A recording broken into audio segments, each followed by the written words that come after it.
آپ کی عزت آپ میری اور زوال کی شادی پہ تو میرے لیے ہر عزت سے بڑھ کے ہے، کیونکہ میرے اپنے میرے دشمنوں کے تمہارا بھائی تمہارے ساتھ کنیکٹ ہوئے کس طرح سے ہوئے؟ انہوں کے ساتھ ملے ہوئے تھے. سچ مجھے سمجھ بھی نہیں آ رہا کہ یہ سب تم یہ وہاب درانی سے کب؟ مجھے نہیں معلوم. اس لیے اس سے شکست کھا گیا. مجھے کیوں بتا رہے؟ اور اس عمر میں تمہاری وجہ سے میں نے عبدل کو زبان دی ہے بیٹا. آئیں گی نا؟ بے عزت نہیں ہونا چاہتا.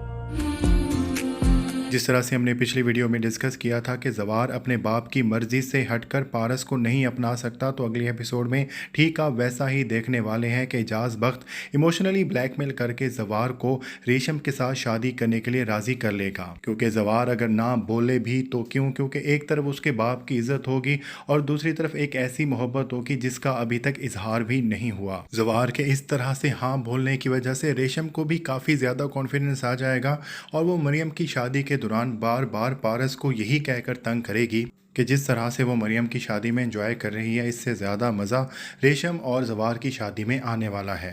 اور پارس بھی ریشم کے ان سوالوں کی وجہ سے اندر ہی اندر کڑتی رہے گی، کیونکہ وہ جانتی ہے کہ زوار ریشم کے ساتھ منسوب ہے اور پارس کے ساتھ اس کا کوئی بھی رشتہ نہیں ہے. لیکن ریشم کے یہی سوال پارس کو اس بات کا ادراک کروائیں گے کہ اگر زوار اس کا نہیں ہوا تو اس کی زندگی کیسے ہوگی. اب دیکھنا یہ ہوگا کہ پارس اس اداسی کو اپنے اندر ہی اندر یوں سہتی رہتی ہے یا زوار سے اپنی محبت کا اظہار کر دے گی. اور دوسری طرف آپ یہ بھی دیکھنے والے ہیں کہ ندیم پر گولی چلنے کے بعد سب پر یہ بات عیاں ہو چکی ہوگی کہ وہاب درانی سے غداری کرنے کی وجہ سے ندیم پر گولی چلی ہے.